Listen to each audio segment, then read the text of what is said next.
Our guest in this episode of In the Trenches with Dave Lapham, brought to you by First Star Logistics, isn't a rookie in terms of a guest. He's been around a few times, a KG veteran, defensive coordinator Lou Anarumo, and we're going to talk with him about, okay, you had great success, go all the way to Super Bowl 56. How do you go about the process of running it back, doing it again? He'll take us through that. He'll take us through the installation process, what his philosophy is on that, how he's going to tweak things, how things are going to be similar, how they're going to be different. He'll talk about some of the new personnel that he's got in terms of free agency in the draft. A lot of good conversation with defensive coordinator Lou Anarumo, as always.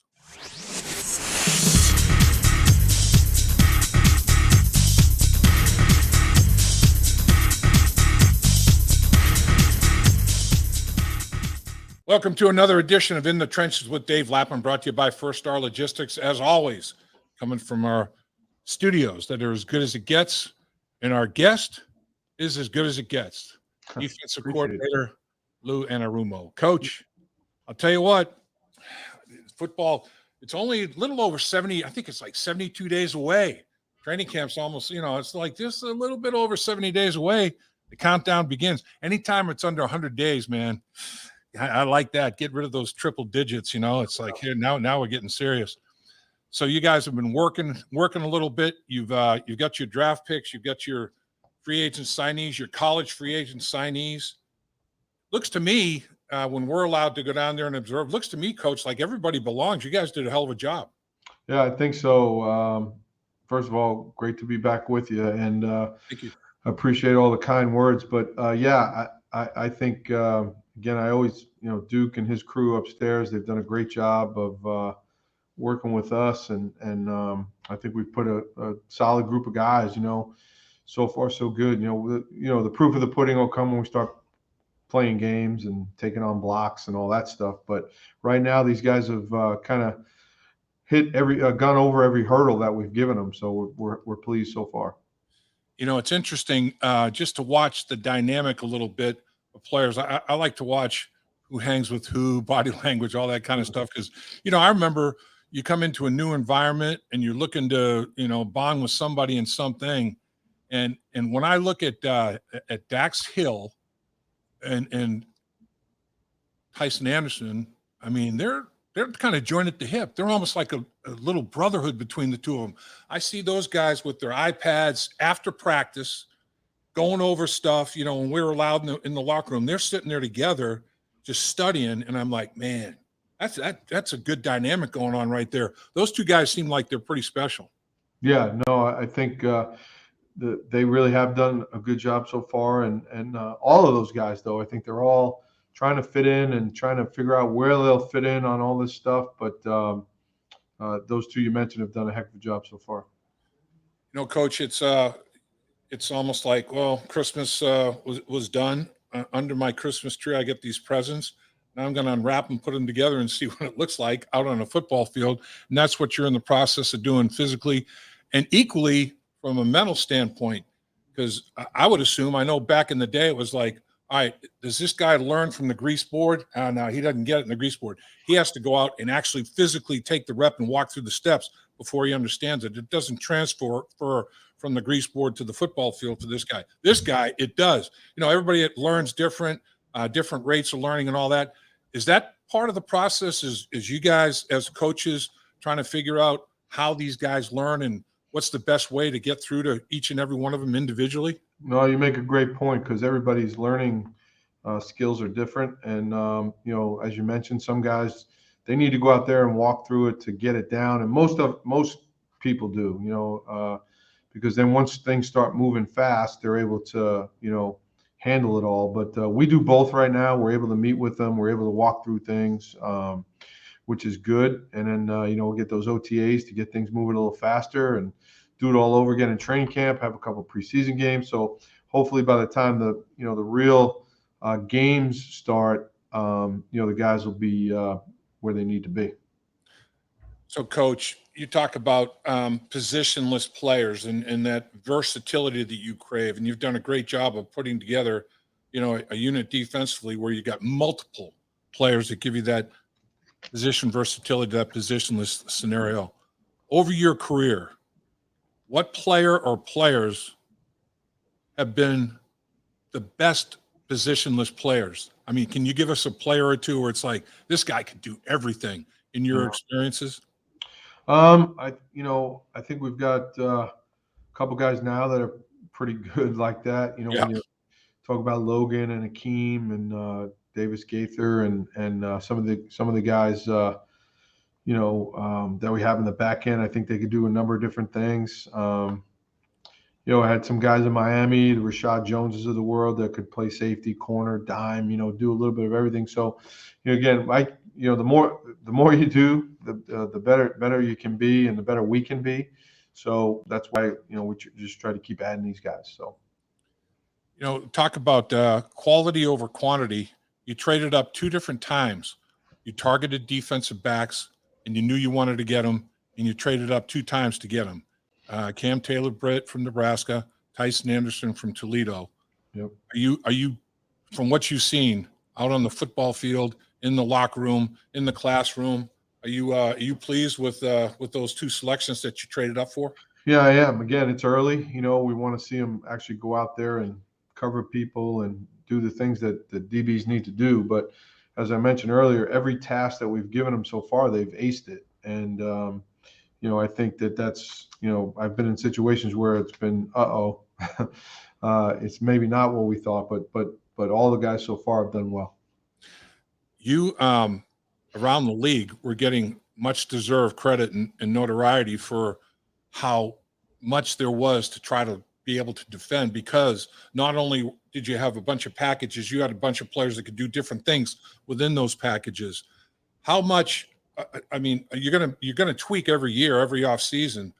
How much stuff will be core stuff that you feel real good about, and how much tweaking is going on right now, Coach? I think as you mentioned, every year you're going to go in, study yourself this time of the year, see what was really good. Hey, we can do this a little bit different. We are who we are in a lot of ways, but there'll always be game plan specific things that we do against different teams. But there'll certainly be, as we like to use the pitcher analogy, there'll always be some change ups for sure, some sliders and some off-speed stuff that complements the fastball. So we'll try to keep them coming.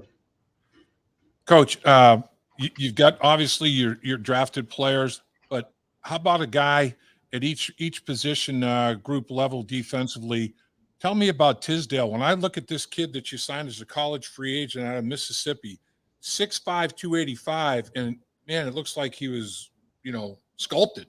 He's cut from stone. He's got some traits. Yeah. Do you like him? I mean, to me, No, I do. Yeah, I do. Again, those guys, I said it already, but you got to wait and see. You really got to wait and see with the guys up front, because until they got guys coming to block them, and they got to get off blocks and make decisions, and how do they handle double teams and cut blocks and all that, it's just hard to get a great evaluation. But again, like the other guys in the back end, so far he's done well with the things we've given him to handle. Man, I look at him meet on the hoof. It's like, wow, that's Yeah, prime right there. They're all fine looking athletes for sure. Absolutely. Another one that jumped out to me at the linebacker position, Carson Wells, 6'3", over 240 pounds, a kid from Colorado. Coach, is he the guy? If I remember correctly, reading about him, his GPA was off the charts. Is this the guy that's got like a 4.6 GPA? Yeah, we got a couple guys. Tycen Anderson is a valedictorian in high school. So we've got some smart guys, and both those guys are they're right at the top of that list. Yeah, I mean, I look at Carson Wells. He got the size. He can move. I mean, I'm like, hey, this guy. I can't wait to see, like you said, helmets and shoulder pads come out. Take a real good look. How about on the back end? How about your 26-year-old professional, played in Germany? Tell us about this cornerback, little undersized, 5'9", 172 pounds, but he's a 26-year-old guy that's played some football Yeah. trying to make the Bengals roster. Give us a rundown on this guy. It'll be interesting to see because he's as you said, he's a very mature guy. He's graduated, played professionally over in Europe, as you mentioned, and brings some explosive movements, can really run. Like, as you mentioned, a tad undersized, but, you never want to count anybody out ever, especially this time of the year. And he's been through some stuff. And again, all these young guys will have plenty of opportunities in the preseason to show us what they can do. And his name, I don't want to butcher it too badly, Abu Daramy-Swaray. I'll go with you on that because I don't want to mess it up either. So yeah. I think you nailed it. I'm trying to go as phonetically as I possibly can. No, you did well. Thank you. So it's as you progress through, you're in phase 2 of the OTAs. Haven't even really lined up and worked against the offense yet. That's the final phase. And when guys start, and again, it won't be in shoulder pads and helmets, but when they actually line up and go against, some pretty good wide receivers that the Cincinnati Bengals have to offer, that's when the evaluation process even ticks up a notch, right? Oh, for sure. I mean, and again, that's the beginning part of it. Covering the guys that we have to cover is certainly a challenge for anybody. And the good news for all of us, young guys, old guys, veterans, everybody, we get to do it against some really, really good ones. So yeah, it'll help our development for sure. So what's the first thing? I guess I shouldn't try to get your meetings with your team or exactly that, team meetings, but okay. not necessarily a word for word. But what was the first message when you brought your defense together the first time since the Super Bowl? What was your first message, Coach? What was the big subject matter? Well, it's good to see everybody first. We haven't seen them in a bit. But I told them, I said, I referenced back to the Saturday night meeting before the Super Bowl, and I said, it's going to take us a full year to get back to where we are today. And I said, well, guys, we pushed that boulder all the way to the top of the mountain. We didn't get it over the mountain, but we were right at the top. I said, the boulder is back at the bottom now. And, we got to start inching that thing back up. And it takes everybody in the room to do it. And so we know we're starting from the bottom again, and that's our mindset. And, we're not going to sneak up on anybody this year. Everybody's going to be, we're going to get everybody's best shot. But I think I trust and believe, everything Zach talks about to the team, and you can tell the team feels the same way, that, hey, we're just not going to take anything for granted. We're going to, dot all the I's, cross all the T's, and we're starting from square one again. And last year was fantastic, but that won't win us one game next year. They know that. So that was the message. Yeah, that's a good message. There's no question about it.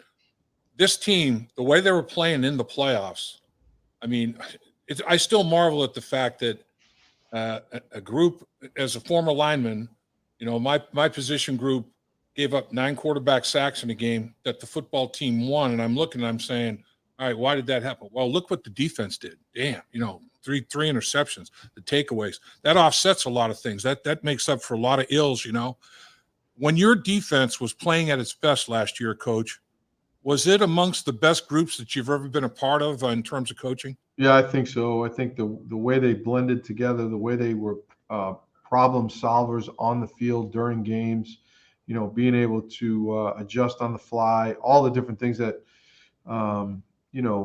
happened to get to where we got to. But you can look at a lot of things, but we all talk about it's a known thing. Our turnover margin during the regular season, we were even as a team. Yep. Well, in the playoffs, we were +7. Yep. And we told the guys that the first meeting, and I said, you're going to win a whole lot more than you lose when you do what we did. and we were +2 in the Super Bowl. It didn't Yep. work out, but Yep. we just got to keep that going, because that can fix a lot of ills when you're not maybe playing as well as you should. You're getting turnovers, and you believe that the things you practice are going to show up. It pays dividends for sure. When you were on that run, Coach, doing how well you played against Kansas City, twice, not once, twice, down 2 scores, more than 2 scores in one of the games, and come back and beat them, and the way you handled Kansas City in the playoffs and other playoff opponents. Was there any point in any of those games where the adjustment that you made, it's like, I got to do this, and it paid off huge dividends? Was there anything you can reflect back on, like the second half of the Kansas City Chiefs? What was talked about at halftime where, man, you guys made whatever the adjustment was, and it's like, man, we got them now. They're not adjusting to this adjustment at all. Yeah. I don't know that you always ever say you got them. Yeah, right. I got you. Especially a team like that. But, Right. I just think the number one thing we did was we made the stop before the half. Yeah. And that fueled our confidence because we were rattled a little bit. Obviously, you're going into that building, a team that doesn't lose in that building very Right. very often. I think Mahomes had only thrown 2 interceptions in the playoffs at home and has over 25 touchdowns. So you're facing things that, and it's obviously got off to a slow start, but we calmed them down at halftime. And then we just talked about a couple of things that we wanted to do different. And it wasn't radical. It was just within the game plan, but small things that ended up making big plays for us. And all the credit goes to the guys because they executed it. And Coach, like you said, you like small things in the game plan. You have such a volume of things that you can do because of the versatility of the talent of your players, and not just the physical versatility, but mentally, be able to stay with you. It's like you don't have to dumb it down for anybody. You got smart football players that can comprehend a lot of things, and you can take their physical attributes and use them to the fullest extent because mentally they're right there with you. They get it. They get what you're talking about. Is this group as good as you've had in that area as well? I think so. I think it goes back to them understanding what their roles are, what their jobs are, where their help is coming from on a play or not coming from. And, that's been evident this spring where, guys are in the 3rd year in it now in the system, and we're able to just keep adding to it. And they know, like I did something today in the we were doing a walkthrough, and I said, do this. And we hadn't even talked about it yet, but Logan went right to it, made the check, and we were off and running. It was something we did I don't even remember. It was a latter part of the season last year, but we hadn't talked about it in an install. I just wanted to test them, and they knew right away what to do. So it was pretty cool. One thing, Coach, that multiple players that I've talked to have said about you and your coaching staff, and I, as a former player, I can appreciate this. They said we come off the field and we go to coach, and he wants to know what we see and how, and he wants us to talk about it. He wants to listen to us, and he listens to everything we say, and then he just, comes up with the perfect solution. And that's big, because a lot of times if players come off the football field thinking that, coach, he's not even going to listen to me anyway, that's a tough dynamic. So, you got something going there relationship wise with your players that's really positive. Yeah. I just think, to me, I had it happen early in my career in the NFL. There's a play that was at the Dolphins. Brent Grimes was the corner, and he went up with one hand and picked the ball off against Megatron up at Detroit. Wow. You recall the play I'm talking about? I do. Yeah. Well, Brent had gotten beaten earlier in the game on a post, and he was in great position. I have the picture still in my house where Brent is, Calvin Johnson's here and Brent's arm is through it, but Calvin's like 6'7" and Brent's 5'9", but can jump through the roof. He said, Lou, I can't get around him. He's too big. He goes, the next time he runs a deep ball, I'm going to play underneath the route. I'll just go up and get it in front of him. And if I didn't trust him, if I didn't believe that he was going to there was a lot of trust built up for me to say yes. Uh-huh. Because if it's a guy that is a gambler, a guy that is inconsistent in his play, I'm going to have a hard time saying, yeah, do what you think is right here. But we have a bunch of guys that are consistent players. They try to do things the right way. They play within the scheme. And so when somebody like that comes to you and says, hey, listen, what do you think about this? I'm going to be way more open-minded to listen, as opposed to a guy that just is out there kind of doing his own thing. And we just got a locker room filled with guys that want to do it the right way. And I learned that lesson a long time ago, and it stayed with me. And Cheeto will come to me during the game and say, hey, what are you thinking here? And I said, well, what are you thinking? We'll talk about certain things, and it's usually within. It's not something from out in the stratosphere. Hey, what about this, coach? It's a little thing about a technique or something, or a coverage that it's in the game plan, and we're rolling, and it's pretty cool. Yeah, I love watching that part of it. I got to keep my eyes on the field, like when the offense is on the field, obviously with the actual play. But I like wandering my eyes back to on the bench when the defense and the coaches and players are making adjustments, and it's so calm, it's so composed, it's so poised. Just talking things through, and everybody is on the same page. That stuff's great to me. I mean, a lot of times, you see coaches irate and this and that, and it's like, oh yeah, he's trying to fire him up. Oh, maybe, but maybe it's just like, everybody's like kind of lost it a little bit, and it's like, man, I got to regather myself and get my poise back, both players and coaches. And you guys it's always like very, there's a lot of information being passed on back and forth, but man, it's totally poised. It's totally calm. It's a good environment. Yeah, I'm glad you're saying that. It's not always that way. Trust me. I lose my mind sometimes.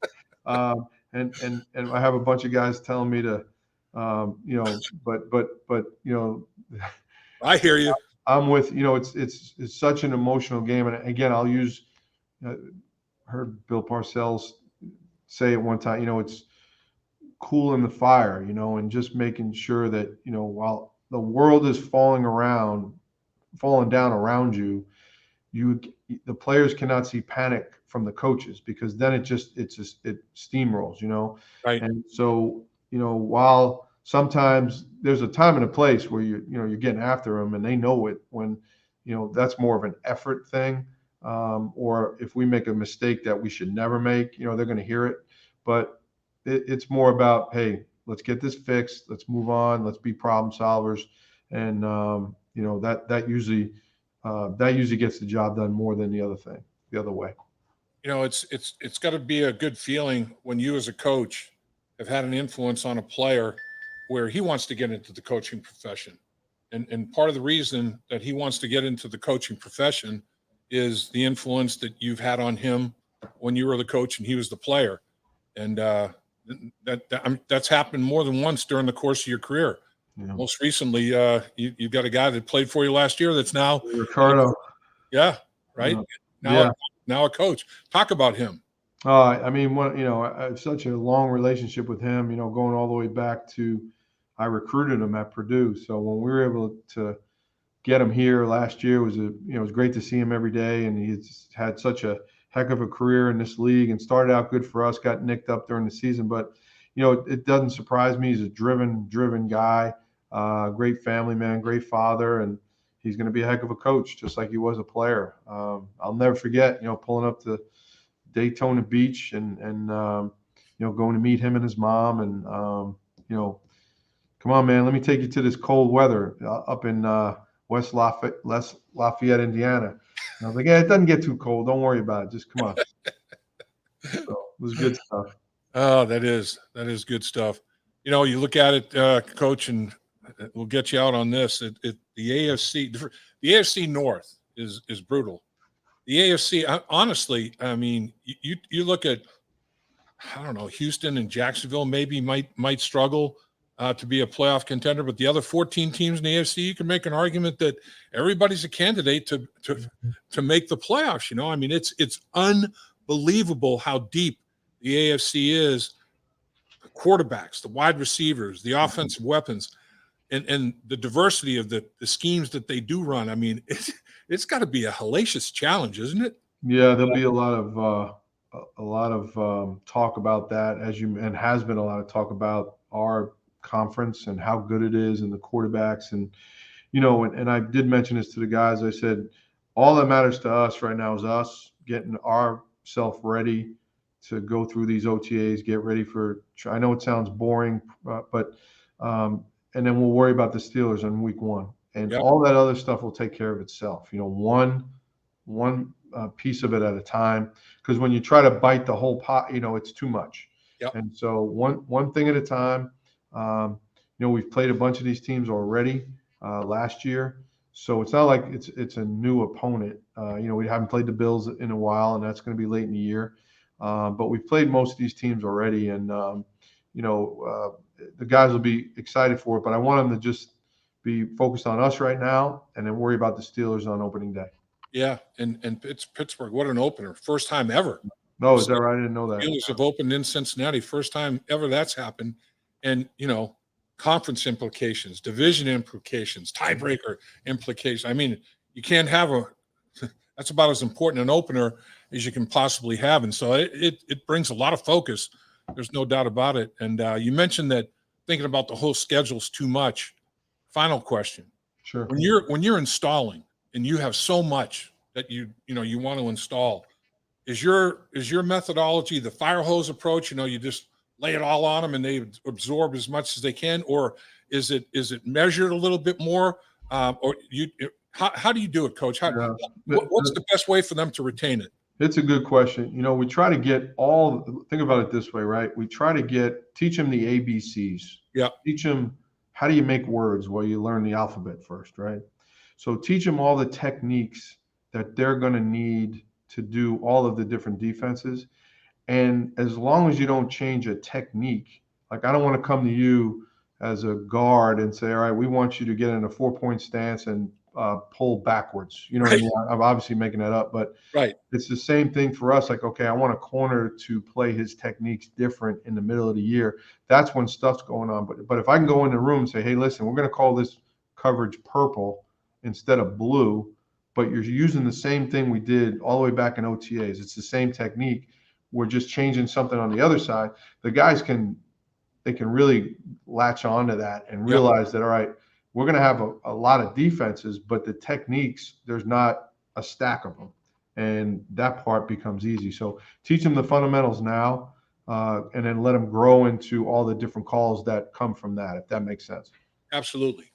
Lay the foundation, right? Get that nice foundation and then start building floors after that, but get that foundation solid as you can. I love it. Coach, a joy as always.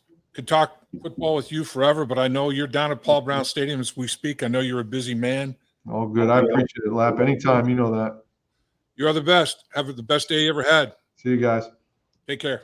Dave Lapham here, and every day I am grateful for my experience to have played professional football.